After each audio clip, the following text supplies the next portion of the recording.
मित्रांनो, मी Gayatri Nemade. Durga scholar maths guide मध्ये आपले मनापासून हार्दिक स्वागत. मित्रांनो, आज म्हणजे 13 डिसेंबर 2025 ला 6वी नवोदय विद्यालयासाठीची एंट्रन्स एक्झाम झाली आहे आणि आपल्या हातामध्ये बी सेट आहे.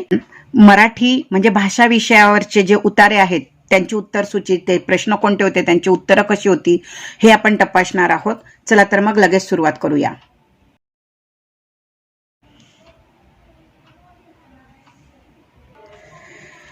पहा, खंड 3 भाषा परीक्षण आहे आणि आपल्याला सूचना दिलेली आहे. परिच्छेद 1 म्हणजेच आपला पहिला उतारा आहे, भीमकाय पांडा. आज फक्त म्हणजेच पांडा हिच्यावर जो काही हा उतारा आहे तर पूर्ण उतारा वाचत बसण्याची गरज नाहीये. प्रत्येक उत्तर काय असतं, एकाखाली एक दिलेलं असतं. फार क्वचित वेळा पहिल्याचं प्रश्नाचं उत्तर काय असतं, सर्वात खाली असतं. चला तर मग आपण सुरुवात करूया पहिल्या प्रश्नाला. तर इथे पहिला म्हणजे 61 नंबरचा प्रश्न आहे की प्राणी संग्रहालयात भीमकाय पांडाचे संगोपन अवघड का ठरते. आता यामध्ये बघा, आपल्याला जर आपण पहिला परिच्छेद जर सुरुवात केली तर यामध्ये आपल्याला काय दिलेलं आहे, जिथे खूप वर्दळ असते, जिथे त्यांच्या पिल्लांना सांभाळणे शक्य नाही, ज्यांच्यासाठी पुरेसा आहार मिळणे कठीण आहे आणि ते शिकाऱ्यांना घाबरतात. आता भीमकाय पांड्यांचे संगोपन करणे अवघड आहे. आता पहिल्या या 1-2 ओळीमध्ये आपल्याला त्याचं उत्तर सापडत नाही, तर त्यावेळेला काय करायचं, सर्वात खाली ओळ शोधायची आहे. तर बघा, त्याचे संगोपन अवघड असते कारण त्यांच्यासाठी पुरेसा आहार उपलब्ध नसतो. म्हणून इथे आपल्याला उत्तर मिळणार आहे त्यांच्यासाठी पुरेसा आहार नाही. पर्याय क्रमांक सी हे काय होतं, त्याचं उत्तर बरोबर होतं. हे ज्या विद्यार्थ्यांचा पेपर होता त्यांनी ते उत्तर केलेलं आहे, म्हणून पर्याय क्रमांक सी हे अगदी करेक्ट उत्तर होतं. त्यानंतरचा पुढचा प्रश्न आहे 62 नंबरचा प्रश्न आहे बघा. भीमकाय पांडाचा मुख्य आहार कोणता आहे. आता प्रत्येकाजवळ प्रश्नपत्रिका आहे, तुमचा सेट कोणताही असला तरी उतारा तुम्हाला भीमकाय पांड्याचा आहे तर तो 2 नंबर 3 नंबर 4 नंबर ज्यावर पण असेल तर त्यानुसार तुम्ही चेक करा उत्तर. आता दुसऱ्याचं उत्तर आहे की भीमकाय पांड्याचं मुख्य आहार काय आहे. तर बघा, भीमकाय हा काय असतो, फक्त बांबूची कोवळी पानेच खातो, म्हणजे त्यांचा आहार काय आहे, बांबूची कोवळी पाने. म्हणून पर्याय क्रमांक काय येईल, पर्याय क्रमांक 2 बी हे उत्तर येईल, बांबूची कोवळी पाने. त्यानंतरचा पुढचा प्रश्न होता 63 नंबरचा आहे. हा सुंदर प्राणी विलुप्त होण्याच्या मार्गावर आहे कारण. विलुप्त म्हणजे नष्ट होण्याच्या मार्गावर आहे. तर आपल्याला यामध्ये असं दिलेलं आहे बघा की हा सुंदर प्राणी विलुप्त होण्याच्या मार्गावर आहे का, तर त्यांची करण्यात येत असलेली शिकार आणि नैसर्गिक अधिवास नष्ट होत असल्याने त्यांचे संख्या काय आहे, विलुप्त होत आहे. म्हणून पर्याय क्रमांक आपला काय येणार आहे, मोठ्या प्रमाणात करण्यात येणारी शिकार आणि नैसर्गिक अधिवास नष्ट, म्हणजेच पर्याय क्रमांक बी हे त्याचं करेक्ट उत्तर होतं. त्यानंतरचा पुढचा प्रश्न आहे 64 नंबरचा, म्हणजेच या उतार्यावरचा चौथा प्रश्न दिलेला आहे. भीमकाय या शब्दाच्या विरुद्ध शब्द काय. भीमकाय म्हणजे खूप विस्तृत किंवा अगडबंब असं याप्रमाणे, तर त्याच्या विरुद्ध काय येणार आहे, तर त्याच्या विरुद्ध लहान हा शब्द येणार आहे. म्हणून पर्याय क्रमांक सी बरोबर येणार आहे. आता याच्यासाठी आपल्याला उतारा वाचण्याची काही आवश्यकता नव्हती, तर असंच उत्तर आपल्याला मिळालेलं आहे. त्यानंतर या उतार्यावरचा शेवटचा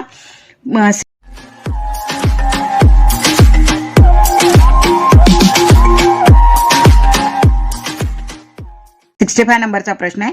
प्राणी संग्रहालयात डॅश डॅश. प्राणी संग्रहालयात काय करतात, तर पक्षी पिंजऱ्यात ठेवले जातात, पशु चरतात व विश्रांती घेतात, मुलं पशूंचे मनोरंजन करण्यात येते, मुलं पशूंचे मनोरंजन करण्यास येतात, मुलं पशूंचे मनोरंजन करण्यास येत नाही तर ते स्वतःचं मनोरंजन करण्यात येतात, आणि पशु पक्ष्यांना कुंपणात व पिंजऱ्यात ठेवले जाते. हा पर्याय अगदी योग्य आहे, नाहीतर ते आपल्यावर काय करतील, प्राणी संग्रहालयामध्ये हल्ला करतील. जंगलामध्ये ते मोकळे असतात. म्हणून पर्याय क्रमांक काय आहे, पर्याय क्रमांक डी बरोबर आहे. त्यानंतरचा पुढचा उतारा आपण लगेच बघूया. परिच्छेद 2 म्हणजेच उतारा दुसरा आहे. राष्ट्रीय संग्रहालय दिल्ली येथे याप्रमाणे आपल्याला इथे सुद्धा राष्ट्रीय संग्रहालयावरचा उतारा आहे. त्यानंतर उतारा वाचत बसण्याची गरज नाहीये. जसं आपल्याला पहिला उतारा वाचण्याची आवश्यकता फार जास्त वाटली नाही, त्याचप्रमाणे काय करायचं आहे, 66 नंबरवरचा याच्यातला पहिला प्रश्न आपण बघायचा आहे. पहिला प्रश्न असा आहे की नृत्य करणाऱ्या नर्तकीला जाड काचेच्या मागे का ठेवण्यात आले आहे? कारण ती एक दुर्लभ कलाकृती आहे. पण इथे आपल्याला पहिल्याच याच्यामध्ये दिलं, मागे मांडून ठेवलेल्या जागतिक कीर्तीचे नर्तकीला असे विसरता येईल. कारण का बघा इथे दिलेलं आहे, कारण ती नर्तकी पितळी धातूची दुर्लभ कलाकृती आहे, म्हणून त्याला काय केलेलं आहे, संग्रहालयामध्ये ठेवलं असतं. ती एक जागतिक कीर्तीची नर्तिका आहे असं नाही येणार, तर ती एक दुर्लभ कलाकृती आहे, म्हणून पर्याय क्रमांक काय येणार, 1 येणार. त्यानंतर 67 नंबरवरचा प्रश्न जो आहे तो आहे पेंडंट यापैकी कशाचा घटक आहे? पेंडंट आपण गळ्यामध्ये घालतो, म्हणजे हाराचा आहे. तर इथे दिलेला आहे बघा 3 पेंडंट, म्हणजेच पेंडंटचा हार गळ्यामध्येच घातला जातो, म्हणून पर्याय क्रमांक बी हे त्याचं अचूक उत्तर आहे. त्यानंतरचा पुढचा 68 नंबरचा क्वेश्चन आहे बघा. 68 नंबरचा क्वेश्चन, विधान 1 आणि 2 वाचा आणि योग्य पर्याय निवडा. तिच्या बांगड्या शिंपले किंवा पातळ धातूंपासून तयार केलेले आहेत. दुसरं विधान आहे, तिने हस्तिदंताचा हार घातलेला आहे. आता इथे जे पेंडंट घातलेलं आहे त्याच्याच जवळपास उत्तर आपल्याला मिळणार. तिच्या डाव्या हातात कोपऱ्याच्या बोटांपर्यंत बघा शिंपले, हस्तिदंत किंवा पातळ धातूच्या अनेक बांगड्या आहेत. म्हणजे पहिला पर्याय काय आहे, हस्तिदंत बांगड्या शिंपले किंवा पातळ धातूचा आहे. म्हणजे हे पहिलं विधान काय आहे, एकदम करेक्ट आहे. त्यानंतर तिने हस्तिदंताचा हार नाही घातलेला, तर आधुनिक कलेचा नमुना म्हणून एकत्र 3 पेंडंट घातलेले आहेत. मग तिच्यामध्ये हस्तिदंताचा नाही, म्हणजे हा दुसरा पर्याय काय आहे, चुकीचा आहे. म्हणजेच उत्तर आता पर्यायामधून काय येईल की पहिलं विधान सत्य आहे आणि दुसरं असत्य आहे. म्हणजेच पर्याय क्रमांक 1 हे काय त्याचं योग्य उत्तर राहणार, डी येणार नाही. हे डी विद्यार्थ्यांनी केलेलं आहे, मी नाही सांगितलेलं आहे. त्यानंतर 69 नंबरचा क्वेश्चन आहे, निडर या शब्दाचा समानार्थी नसलेला समानार्थी नाही, म्हणजेच त्याच्या विरुद्ध. निडरच्या विरुद्ध काय, निडर म्हणजे न घाबरणारा, तर त्याच्या विरुद्ध काय येईल, तर भित्रा. शूर, धाडशी, पराक्रमी हे सगळे काय त्याचे समानार्थी शब्द आहेत. नसलेला विचारलं म्हणजे आपल्याला विरुद्धार्थी शब्द, म्हणजेच पर्याय क्रमांक 1 हे त्याचं योग्य उत्तर होतं. आणि या परिच्छेदाचा किंवा या उतार्याचा शेवटचा 70 नंबरचा क्वेश्चन म्हणजे 5वा क्वेश्चन होता, उतार्यातील कलाकृती या शब्दाचा अर्थ. कलाकृती म्हणजेच काय, तर माणसाने तयार केलेली कलात्मक नमुने, म्हणून पर्याय क्रमांक काय येईल, पर्याय क्रमांक बी. अशा प्रकारे आपण दुसरा परिच्छेद बघितला. मित्रांनो, मेंटल ॲबिलिटी म्हणजेच मानसिक क्षमता चाचणी म्हणजे आकृत्यांवरचा जो पहिला पेपर आहे, पहिला भाग आहे आपला, तर त्याची उत्तर सूची अगदी स्पष्टीकरणांसह डिटेलमध्ये आपण अपलोड केलेली आहे. तर ती तुम्ही डिस्क्रिप्शन बॉक्समध्ये त्याची लिंक दिलेली आहे, नक्कीच अवश्य तुम्ही तो व्हिडिओ बघा. तुमचे उत्तर किती बरोबर आहेत मानसिक क्षमता चाचणीमध्ये किंवा बुद्धिमत्तेमध्ये कमेंट्स करा. त्याचप्रमाणे भाषा या विषयामध्ये तुम्हाला आतापर्यंत 2 उतार्यांवर आपण 2 उतारे बघितले, तर संपूर्ण व्हिडिओ बघितल्यानंतर किती मार्क्स मिळतात, किती प्रश्न बरोबर आहेत, तर कमेंट बॉक्समध्ये कमेंट करा. त्याचबरोबर एखाद्या प्रश्नाबद्दल किंवा उत्तराबद्दल तुम्हाला काही शंका असेल तर नक्कीच जरूर कमेंट बॉक्समध्ये कमेंट करा. तुमचं स्वागतच राहील. ही संभाव्य उत्तर सूची आहे, त्यानंतर आपली खरी बोर्डाची उत्तर सूची येईल, त्यामध्ये सगळंच उत्तर आपले क्लिअर होतील. त्यानंतर पुढचा आपला उतारा परिच्छेद 3 बघा. परिच्छेद 3 म्हणजेच उतारा 3रा आहे.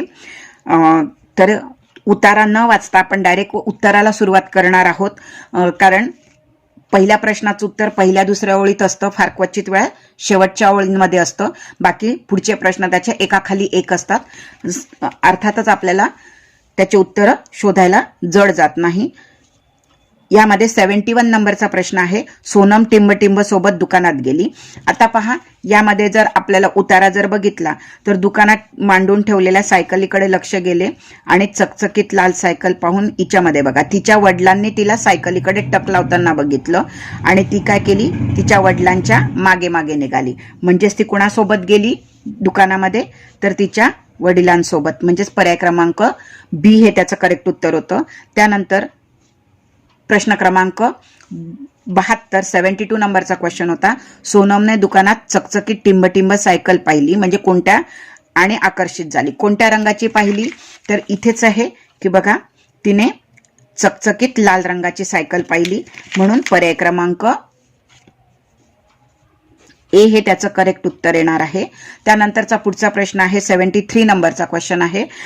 सोनमच्या आई बाबांनी या कारणास्तव तिला नवीन सायकल दिली. आता सोनमला सायकल का दिली होती कारण त्याचं उत्तर जरासं शेवटी आहे की तिच्या वाढदिवसाची भेट होती म्हणजे वाढदिवसानिमित्त तिला दिली होती म्हणून त्याचं उत्तर येणार पर्याय क्रमांक 1. वाढदिवसाची भेट म्हणून तिला ती सायकल दिली होती म्हणून पर्याय क्रमांक ए हे अगदी करेक्ट उत्तर होतं.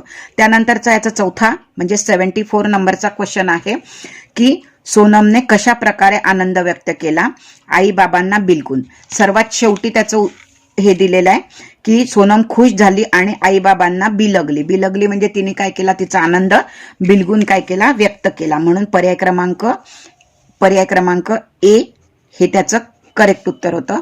त्यानंतरचा या उत्तरातला अगदी शेवटचा जो प्रश्न आहे तो 75 नंबरचा आहे. 5वा प्रश्न. चकित होणे म्हणजे काय. चकित होणे म्हणजेच काय तर एक प्रकारे आपण बघितलं की आश्चर्यचकित होणे किंवा स्तिमित होणे हा त्याचा अर्थ होतो. समानार्थी शब्द आहे आश्चर्यचकित किंवा स्तिमित होणे म्हणजेच शेवटच्या प्रश्नाचं उत्तर होतं पर्याय क्रमांक बी. अशा प्रकारे आपण तिसरा परिच्छेद बघितला होता. त्यानंतरचा आता शेवटचा आणि चौथा परिच्छेद आपण बघणार आहोत. तत्पूर्वी मित्रांनो 4थी आणि 7वी या वर्षापासून स्कॉलरशिपची परीक्षा सुरू होत आहे. पुढच्या वर्षापासून 5वी आणि 8वीची स्कॉलरशिप परीक्षा बंद होत आहे. या वर्षाची परीक्षा मे मध्ये घेण्यात येणार आहे. जर ज्यांना कोणाला 4थी आणि 7वीच्या स्कॉलरशिपचे क्लास लावायचे असतील माझ्याकडे ऑनलाईनचे तर नक्कीच मला 9403827752 हा माझा व्हॉट्सअप नंबर आहे. तर या नंबरवर नक्कीच संपर्क साधा आणि यावर आपण झूमवर ऑनलाईन क्लासेस अगदी संपूर्ण स्पष्टीकरणांसह ट्रिक्ससह घेतले जातात. चला तर आपण शेवटचा चौथा पर्याय म्हणजे उतारा कोणता आहे परिच्छेद कोणता आहे त्याच्यावरचे कोणते प्रश्न आहेत ते बघूया. परिच्छेद क्रमांक 4 शेवटचा आहे. तर पुन्हा आपण उतारा वाचणार नाहीये. पहिल्या दुसऱ्या प्रश्नाचं उत्तर अगदी पहिल्या दुसऱ्या लाईनीमध्ये असतं. आतापर्यंत आपण बघितलंच. तर पहिला प्रश्न आपण याच्यावरचा डायरेक्ट सुरू करणार आहोत 76 नंबरचा कारण उतारा तुमच्या जवळ आहे कारण प्रश्नपत्रिका प्रत्येकाजवळ आहे. फुल अनेक दृष्टीने टिंबटिंब आहे. तर इथे आपल्याला दिलेलं आहे पहिल्याच ओळीमध्ये दिलंय फुल अनेक दृष्टींनी काय आहे उपयोगी आहे म्हणून त्याचं उत्तर काय येणार आहे आपल्याला की उपयोगी आहे म्हणून पर्याय क्रमांक बी त्याचं करेक्ट उत्तर आहे. त्यानंतरचा पुढचा नेक्स्ट क्वेश्चन आहे 77 नंबरचा क्वेश्चन आहे. फुल टिंबटिंब आढळतात अनेकविध आकृत्यांत अनेकविध रंगात अनेकविध रंग आणि आकृत्यांमध्ये समान आकारामध्ये. तर हिच्यामध्ये त्याच्याच पुढे दिलेलं आहे की फुलांचे अनेकविध रंग आणि आकृत्या असतात म्हणून त्याचा योग्य पर्याय काय येणार आहे पर्याय क्रमांक 3 हे त्याचं करेक्ट उत्तर येणार आहे. त्यानंतरचा पुढचा 78 नंबरचा क्वेश्चन आहे. फुलांचा व्यावहारिक उपयोग म्हणजे. आता फुलांचा उपयोग कशा कशासाठी होतो तर खालच्या परिच्छेदामध्ये दिला फुलांचा व्यावहारिक उपयोग दिलेला आहे बघा. तर तो कशासाठी अत्तर चहा आणि सौंदर्य प्रसाधने तयार करण्यासाठी त्याचा उपयोग होतो म्हणून पहिला पर्यायच त्याचा काय होणार आहे योग्य असणार आहे. याप्रमाणे आपल्याला दिलाय. त्यानंतरचा नेक्स्ट क्वेश्चन चौथा क्वेश्चन म्हणजे 79 नंबरचा क्वेश्चन आहे. टिंबटिंब फुलांचा वापर औषधी तयार करण्यात केला जातो. आता हिच्यामध्ये बघा काही फुलांचा वापर औषधे तयार करण्यासाठी होतो म्हणून इथे उत्तर काय येणार पर्याय क्रमांक बी काही. आणि आपला शेवटचा या प्रश्नपत्रिकेतला 80वा प्रश्न किंवा भाषा या विषयातला शेवटचा जो आहे 80 नंबरचा उतार्यात परिणाम शब्दाचा अर्थ म्हणजे. आता परिणाम म्हणजेच काय होतो की त्याच्यावर कुठला परिणाम झाला प्रभाव पडला याप्रमाणे असेल तर त्याचं परिणामचा समानार्थी शब्द आहे प्रभाव म्हणून पर्याय क्रमांक काय येणार तर पर्याय क्रमांक बी हे त्याचं करेक्ट उत्तर असणार आहे. याप्रमाणे आपण भाषा या विषयाची संपूर्ण उत्तरे स्पष्टीकरणांसह बघितलेत. तुम्हाला किती मार्क्स पडले हे जरूर कमेंट बॉक्समध्ये कमेंट करा. त्याचबरोबर गणित आणि बुद्धिमत्तेची ऑलरेडी आपण स्पष्टीकरणं बघितलेली आहेत.